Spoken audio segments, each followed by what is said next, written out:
Tonight on 2020. A simmering summertime feud leads a once friendly neighborhood to war. Deadly war. With a vet who thinks he's still on the battlefield. This is not murder. This is killing the enemy. He came right up to us and said, "Are you ready to die?" It could be any town, USA, your town. Kids playing on swings, tight-knit neighbors, then a midnight murder spree. A killer in camouflage crawling across his front yard. I immediately went into what the military calls a crouching stance. Billy Woodward engaging the enemy, his former friends. But why? Just pow, pow, pow, pow, pow. I figured he was going to come and kill all of us. You had been such good neighbors. How in the world did it go so badly? A gun, and he says the law on his side. Billy Woodward says that you all threatened him. Surveillance video shows a neighborhood shootout. Was he standing his ground with 31 rounds, defending himself? Or taking revenge against neighbors who taunted him? We never had guns. We never had baseball bats. We never had knives. The words that are coming out of my mouth, they're not going to kill somebody. Try telling that to a man who's reached his breaking point. These people with me. Tonight, you'll see how a small Florida suburb erupted into bloodshed. Your neighbor had just gunned down your boyfriend in front of your eyes. Those explosive surveillance images. Interrogation tapes, a blow-the-roof-off hearing. War has been declared upon my house and family. Do you not understand that, sir? And the question everyone will be asking, is this woman's husband a calculating killer or a hero? He saved my life and our children. How can you punish him for that? After tonight, which side will you be on?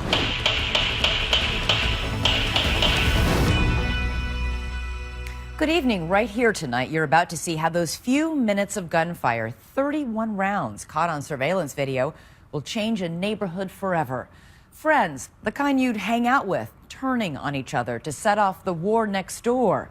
But why? That's the big question, and it's part of the debate raging across this country, Elizabeth, that controversial Stand Your Ground law in 29 states. And the question, is it ever justifiable or just a blanket excuse to kill when in the wrong hands? So before tonight's show is over, you might be asking yourself, who's the bully here and who's the real victim? Once again, here's Deborah Roberts.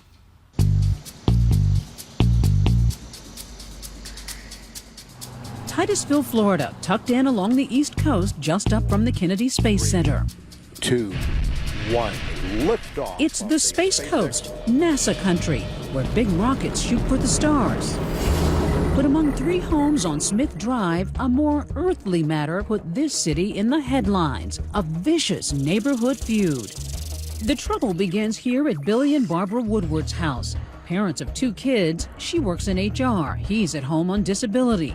A Gulf War vet, he says he suffers from PTSD and anxiety, treated with a shoebox full of prescriptions. Across the street, Billy's good friend, Gary Hembry, lives with his girlfriend, Kim Salisbury, and their children. What was the relationship like between you two and the Woodwards? I get the impression that there was a good relationship.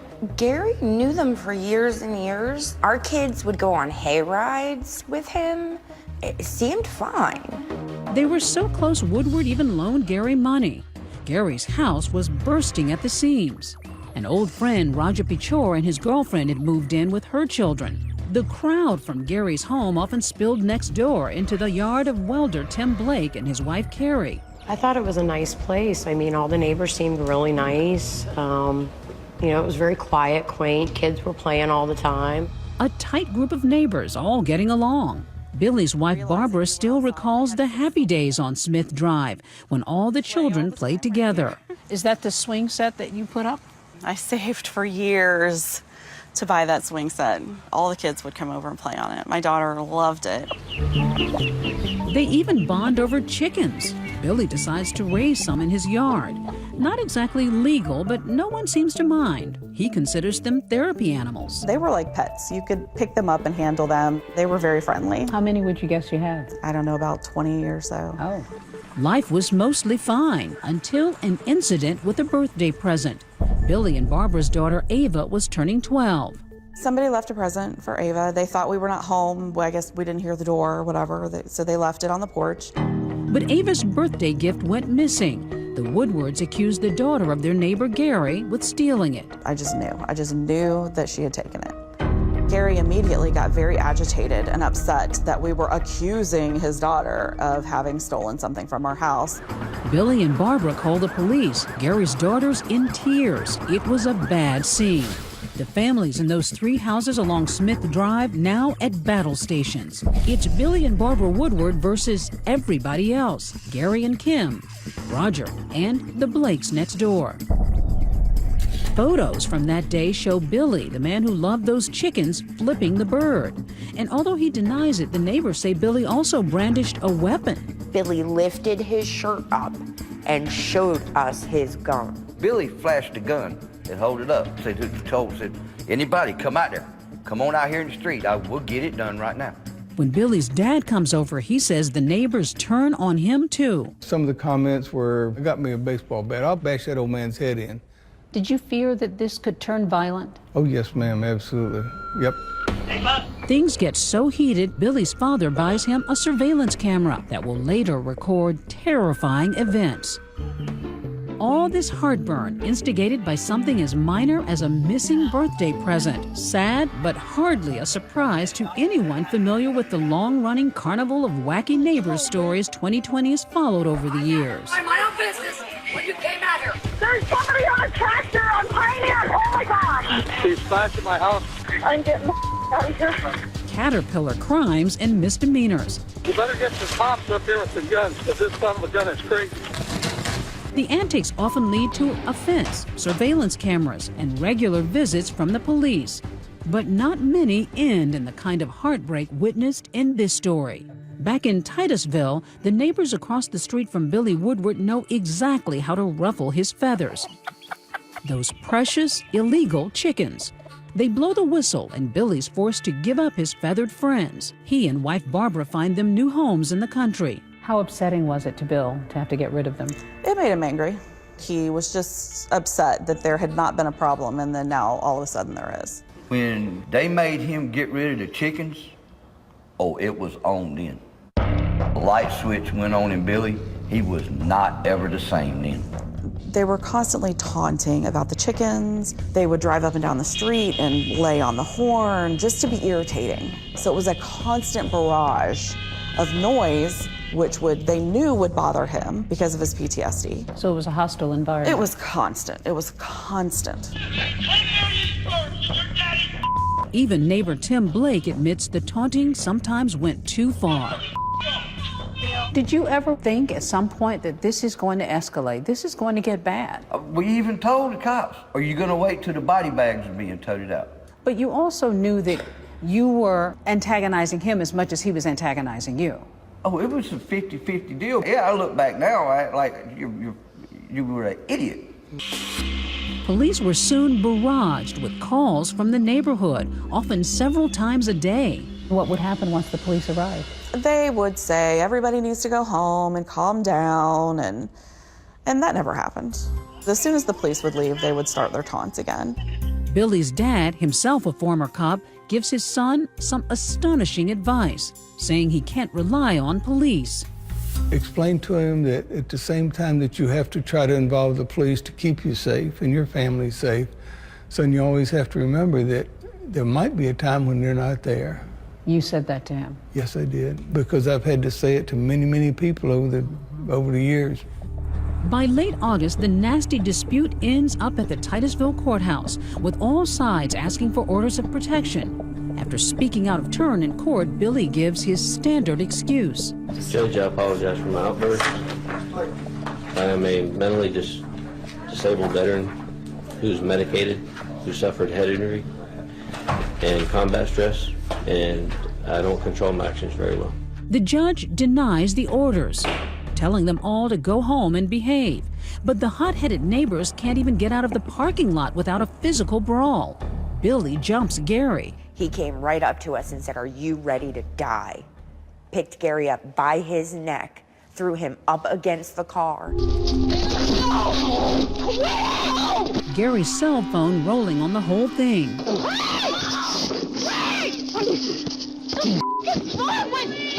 You psychopath! I'm okay. The recording ends when a deputy picks up Gary's phone. Billy is arrested and released. 5 days later, there he is on the surveillance camera with his gun, all that ammo, and his neighbors in his sights. Stay with us.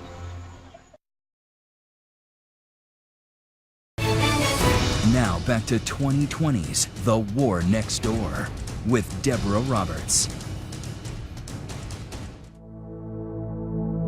The sun has set on a fateful Labor Day weekend in Titusville, Florida, the traditional end of a long, hot summer, the first Monday of September, and the last straw in a neighborhood feud, pitting Billy and Barbara Woodward against the folks across the street on Smith Drive. Gary Hembry and his girlfriend Kim Salisbury, their house guest Roger Pichor, and next door Tim and Carrie Blake. Enter the gunman, Billy Woodward, crawling on all fours into the frame of his own surveillance camera. I kept on crawling. I was on a military mission. I was going to end this war. It's just past midnight. He's slipping out of his home where his wife and 2 children are asleep to spy on his neighbors and the remains of a rowdy barbecue across the street. When you hunt down an enemy, patience is a virtue. If you have no patience, you're not going to make a good soldier. The next time we see him on that surveillance camera, Billy's across the street, approaching Roger and his son who'd been wrestling on the lawn. Roger's son jumped off his back when he saw me, and I shot Roger in the torso. You'll have to listen to the video to count the amount of times. Right now I can't tell you. Okay. He slumped to the ground. What's striking is how calm he is, how methodical and emotionless. Billy now turns his gun on Tim Blake, standing in his carport. I followed him to his garage. He tried to go inside the door. I put rounds into his torso until he slumped to the ground.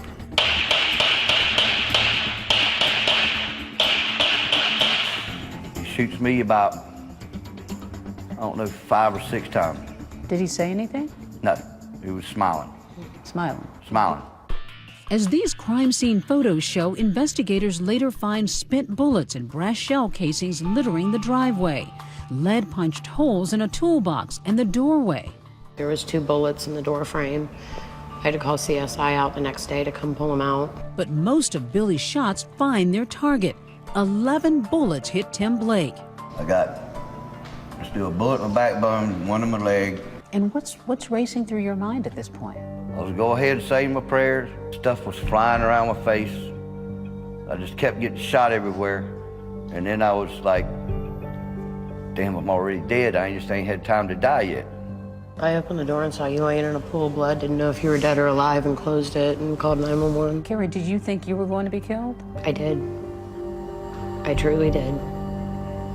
I thought he was going to come in the house and shoot all of us. Then a deathly silence. But Billy isn't retreating, he's reloading. A fresh clip with 15 more rounds. And now Billy's ex-friend, Gary Hembry, father of the little girl in the birthday present spat, follows his girlfriend Kim out their front door, straight into the line of fire. Gary Hembry come out of his garage and said, "What the hell's going on out here?" And I had a clean shot at his chest, and I put one dead center of his chest. He slumped to the ground. These official police sketches obtained from court records by 2020 show the position of Gary Hembry's body just a few feet from his front door. Trapped under her bullet-riddled car next to her wounded boyfriend, Kim sees Woodward closing in. He came back and I watched his feet walk up very slowly, and he emptied the rest of the clip out at my boyfriend.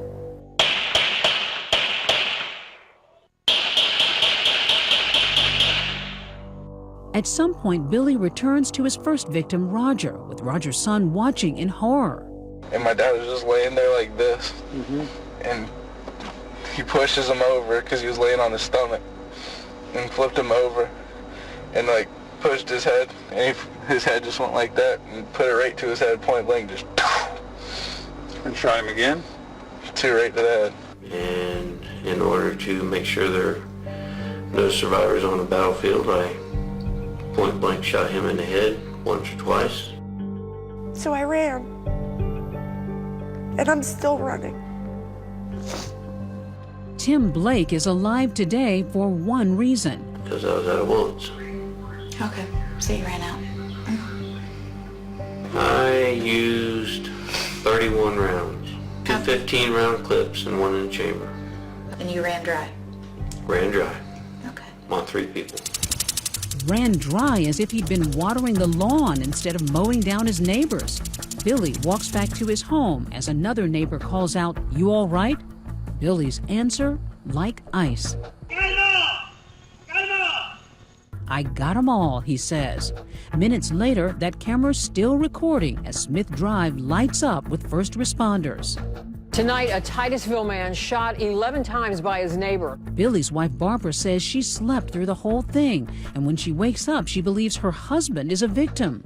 You thought your husband had I been thought my killed. husband was dead. Did you know that he was capable of that kind of violence? The man that I know and I believe in would not just go shoot some people because he was angry. Something had to happen. Days later, Tim Blake comes to in a hospital. Detectives arrive to break the bad news about his 2 other neighbors. I can tell you that Gary and Roger didn't make it. They didn't make it, okay? You're the only one that lived. After the shooting in a police interview room, Billy Woodward waves away his Miranda rights and starts talking. He seems to lose his head for a moment. And these people with me and with me and with me and with me and with me. Listen to me. This detective is probably thinking, we got him. He's confessing in detail what he did, how he did it, in what order he did it. But as it turns out, this becomes the seeds of what is the defense. Now the war's over. Is it? I promise you, those people will not harass my family or me again. Do you feel like you should go to jail for this? No. Because I have pleaded, I have begged, and I have asked for help. No, I don't deserve to go to jail for this. Those sorry deserve to go to jail for what they did to me and my family for the last month, making us live like prisoners in our own home. Well, yeah. I'm a soldier. I fought the war, I fought to win, and I won. When we come back, Billy Woodward now looking more like a salesman than a soldier. But he's still fighting to find a way out of jail. And how about that look on his face in that mugshot? What does he know that we don't? Is there something on that surveillance tape that could set him free? War had been declared upon my house and family. Do you not understand that, sir? Stay with us. 2020's The War Next Door continues. Once again, Deborah Roberts. The feuding neighbors on Smith Drive in Titusville, Florida complained they couldn't get anyone's attention. Surveillance video shows Well, they got it now. to a neighborhood shootout. Crawling around on You shoot up the neighborhood and people notice. Police say after he fired on all 3 victims, he went back to 2 of them, looked down at them, and shot them again in the head. And before the crime tape comes down, people are arguing about whether Billy Woodward did the right thing. You should be ashamed of yourself. You should be ashamed of yourself. You ever cursed a person yourself? Do you deserve to get shot execution style? Right over there earlier. Do you deserve to get shot? 2 years after the killings, the argument moves from the street to a more formal setting, the courthouse in Viera, Florida. And look at Billy Woodward now, in a suit and tie, a far cry from the distraught man with his head in his hands in that police interrogation room, charged with murder and attempted murder. But in an audacious legal maneuver, Woodward and his defense team turned the tables on the state's attorney, claiming Woodward is immune from prosecution under Florida's Stand Your Ground law. How does stand your ground work exactly? In a stand your ground state, I don't have to retreat. I can stand my ground, I can stay right there and respond to your deadly force with my own deadly force. To come with Attorney Mark O'Mara is not on this case, but famously got George Zimmerman acquitted in the Trayvon Martin killing. Is stand your ground just sort of a blanket defense that's being used in getting people off left and right? It's really not. No, stand your ground has gotten sort of a very bad connotation since the Zimmerman case, but it's not used very often. Okay, look, I'm gonna have to defend myself. Maybe not, but when it is used, it myself. can cause quite a stir. One of the most stunning stand your ground defenses happened in Texas. A shot in the dark by a neighbor who claimed his life was in danger too. The case of Raul Rodriguez, like Woodward, a killing caught on camera. Won't y'all turn that down, please? He went to his neighbor's house to complain about loud karaoke music at a little girl's birthday party. Don't come any closer, please. I'm telling you, stop. I said stop right now or I will shoot you. Stop! Get back! And I was, no, stop. I'm in fear for my life. Get away from me. Get away from me. Saying he was attacked, Rodriguez shot and killed the birthday girl's father. He went to prison for murder, but his conviction was recently overturned, and he's been set free pending a new trial. Back in Florida, Billy Woodward, half smiling for his mugshot, is hoping to spring himself from jail too. In this courtroom, a special Stand Your Ground immunity hearing. No jury, just a judge. Billy and his attorneys must prove that in the same circumstances, a reasonable person like you or me would have done what he did. We have to prove that his fear was reasonable by a preponderance of the evidence. That is the law. Prosecutor Gary Beatty. So what he's now asking this court to do is to say, I may have been mistaken about what I believed was about to happen. And yes, based on that mistake, I killed 2 people, but you know what? Never mind, I shouldn't be held accountable for that. But Woodward's defense team arguing, since Stand Your Ground takes away the duty to retreat, it means you can attack. And you are allowed to continue that use of deadly force until the threat is totally eradicated. And that is what Mr. Woodward did. In a way, it's like the 2 dead men, Gary Hembry and Roger Pichor, along with the sole shooting survivor Tim Blake and wife Carrie, are on trial. That's Carrie on the stand. I understand that if you make threats that people might take you seriously. At this point, nobody was taken seriously. This is all just a big joke to you all? The defense plays the surveillance video from episodes in the weeks before the shootings, highlighting vile taunts and threats aimed at Billy Woodward and his family, even against his 12-year-old daughter. Kim had initially said that she was going to have Ava, Billy's daughter, raped. And I made a comment as well, something about, yeah, and we're going to pay him to do it or something, because I was in the heat of the moment, hot-headed. You've got daughters. I do. I do. You can't take it lightly for somebody to say they're going to have your daughter raped. No. But he had also come outside numerous times and told everyone he was going to kill them. He was going to come in our houses when we were sleeping and take all of us out, including our dogs. Billy said this to you all? Billy said this to us, yes. Gary Hembry's girlfriend, Kim Sillsbury, is named as one of the ringleaders in harassing the Woodwards, but she denies some of the allegations. Did you threaten to burn down his house? No. Did you threaten to do anything to them? Not that I remember, no. Did you ever threaten to get somebody to rape his daughter? That's ridiculous. I have children. I had never gone out of my way to be violent to that man, and anything that I did say or could have said or may have said that I remember or don't remember, I never would have hurt anybody's child, ever. Billy Woodward says that you all threatened him. The words that are coming out of my mouth, they're not going to kill somebody. What do you say to someone who might say that you all sort of provoked some kind of violence here. Nobody has the right to take someone else's life. Nobody has that right. Mark O'Mara says the immunity hearing could backfire. Was this a big gamble for his defense team? In my opinion, it is. You have to put your client on the stand, and that's always a risk. Tomorrow, we expect to hear from the defendant who was accused of killing his neighbors. Still ahead, Billy Woodward takes the stand, delivering powerful testimony. If I'm inside my house, I'm trapped like a rat. And stunning claims that he believed the neighbors were armed with more than sharp tongues that night. A baseball bat, gunshots, and a firebomb. Are those neighbors really innocent victims? Stay with us. 2020 continues with The War Next Door. Here again, Deborah Roberts. They patched up the bullet holes and swept away the lead. But now the state of Florida wants someone to pay for the shooting of 3 neighbors. And it's turning out to be trickier than expected. You might think Billy Woodward, the man who shot his neighbors, would be a pariah, an outcast.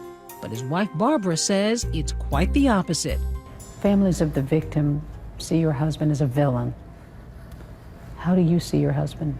He's not a villain. He saved my life, and so some people would call that heroic. A hero? In the Woodwards' old neighborhood on Smith Drive in Titusville, Florida, plenty of people seem to agree. There are literal signs of support. Hi, I'm Deborah Roberts from ABC News. How are you? Larry and Marty Malden live just down the street. Why do you have that sign in your yard? I support Billy. In my opinion, I'd like to see him walk. You'd like to see him be released from jail? Right. Some people would say, okay, neighbors have disputes, but you can't go out and shoot each other. If he'd threatened my family and my house like he did theirs, he wouldn't have lasted this long. I would have killed him before this.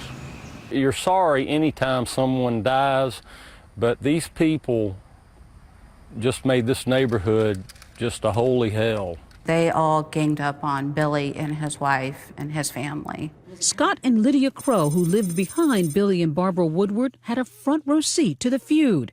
They're taking Woodward's side. Was it kind of bullying? Yes. Like it was adult bullying is exactly what it was. And any time he would call the police department, it was 6 people's word against his. They say they were even drawn into the conflict when Carrie Blake threatened them and other neighbors. And Carrie took her finger and pointed at our house and pointed at Billy's house, like, we're going to get you, and we're going to get you, and we're going to get you. Okay. Sir, come on up here and take the witness stand. Back at the courthouse, Woodward's defending himself during a stand your ground hearing. Do you swear or affirm the testimony you give in this case is the truth, the whole truth, and nothing but the truth, so help you God? Yes, sir. If they can pull off this legal maneuver, he can avoid a trial and be set free. They were becoming more hostile, and the threats were becoming more real. His lawyers try to prove that during weeks of taunts and threats, Woodward showed restraint. There were periods of time when you were actually angry and enraged, is that correct? Yes, sir. Did you get a gun, walk across the street, and shoot somebody? No, sir. Right after the shootings, Billy Woodward never mentioned weapons or an imminent threat. But now, with everything on the line, his story of what happened the night of the shooting has critical new details. His lawyers producing this Facebook photo of neighbor Roger Pichor, one of the men Billy killed, holding a rifle. They cue up that surveillance video. At about 10:22, you hear sounds of that rowdy barbecue across the street. At 10:41, here are the neighbors taunting and cursing at Billy. At 10:54, Billy says he hears shots. And I distinctly heard from my house, with my window cracked, 4 cracks of a .22 automatic firearm. Unmistakable cracks of a .22 automatic rifle or pistol. And I heard bang, bang, bang! Listen again. Sound like gunfire to you or just firecrackers? That is a .22 automatic. At 11:05, Billy says the neighbors are talking about a gun. The girl said, they've got a gun. Oh my God. To that effect, they've got a gun. So at that point in time, what's going through your head? Death for me and my family. And now they're serious. Why didn't you call 911? They don't come. The last time I called the cops, it took them 10 minutes to get there. Left me hanging down the road with my dog. Out and exposed. With nothing to protect me. Then at 12:02, just after midnight, Billy says he sees his neighbors set something on fire. And that's when he gets his gun.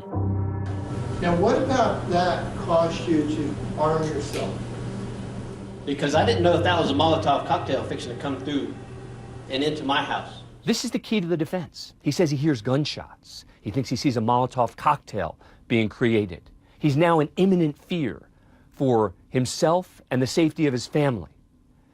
That's the makings of a classic stand your ground defense. If I'm inside my house, I'm trapped like a rat. Outside now with his gun and extra ammo, the former soldier says he hears the men planning to come get him. It's a gathering of the forces. It caused me to snap into action and do what I did. Is that where you were at that point in time, where you're in war? You doggone right I was. War had been declared upon my house and family and myself. Now I'm the only living link between my wife and children in imminent death. Do you not understand that, sir? So you're convinced, Barbara, that it was your life or their life? Yes. I believe him. I believe in him, and I believe what he saw and heard that night gave him no other choice. The survivors deny there was any real threat to Billy Woodward that night. Nobody had planned nothing to go get Billy. We're gonna go get him, no. As for Roger's gun, nothing more than a toy, says Kim Sillsbury, who lived in the same house. In fact, police say none of the victims were armed, something Woodward acknowledges in his first recorded interview with police at the scene. Was he armed? He was unarmed, sir. He was unarmed? Okay, what about the other two people that were shot? They were unarmed, sir. But at the hearing, Woodward now says he thought the neighbors did have weapons. He says Roger had an aluminum baseball bat in his hands. And you're going to hear that baseball bat fall to the ground as I shoot him. His lawyers play surveillance video. Listen to the sound just after the second gunshot. They say that's the sound of an aluminum bat hitting the pavement. But police did not find a bat at the scene. The scene was cleaned up. The gun was gone, the bat was gone, the pipe was gone. The scene was cleaned up, and that's why everybody thinks they were unarmed. They were not unarmed. Woodward says he thought Gary Hembry was pointing a gun at him, that only after the killing did he realize what he really had in his hand. Did you learn at that point what was in his hand? After the fact, a coffee mug, sir. A coffee mug. Then, under cross-examination, This was a military operation as far as you are concerned, correct? the strangest moment, the talkative Woodward suddenly at a loss for words. Mr. Woodward? Mr. Woodward? One moment, please. When he does respond, it doesn't get much better. You told the officer that you were back on the battlefield? Yes, sir. Okay. I was trained. How much time did you personally spend in infantry combat on the battlefield? Infantry combat? Yes, sir. Zero. Zero? Full guard duty, sir. After a week of testimony, Judge James Earp must now decide whether Woodward goes to trial or goes free.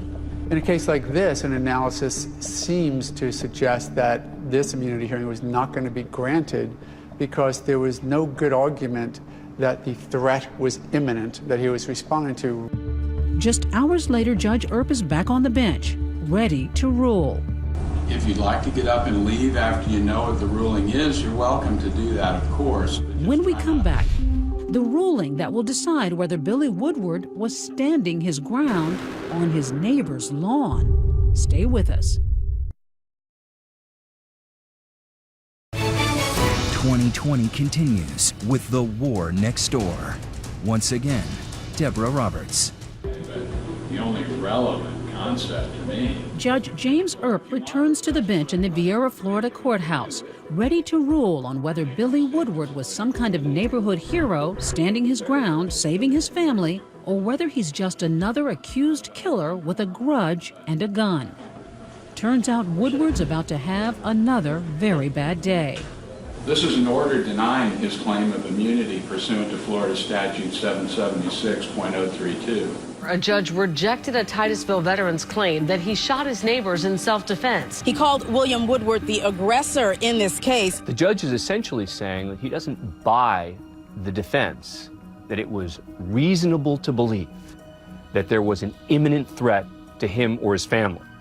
And in fact, the judge is saying he thinks it was a preemptive strike. This defendant did not exercise self-defense. This defendant did not stand his ground. And that means William Woodward now faces trial for murder and attempted murder.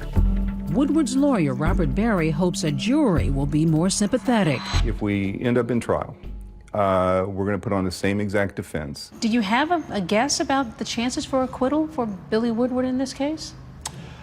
If I were to guess, the facts are too much against him. The way he did what he did was too rational. It was too planned out. Some neighbors have feuds. Some neighbors build fences. But your husband shot his dead. Could your husband have done something different? He could have waited for them to come across the street and shoot him, and then we would all be dead. This is a difficult question, but did these men deserve to die? I don't know. I can't answer that. Do you think that he deserves to be punished?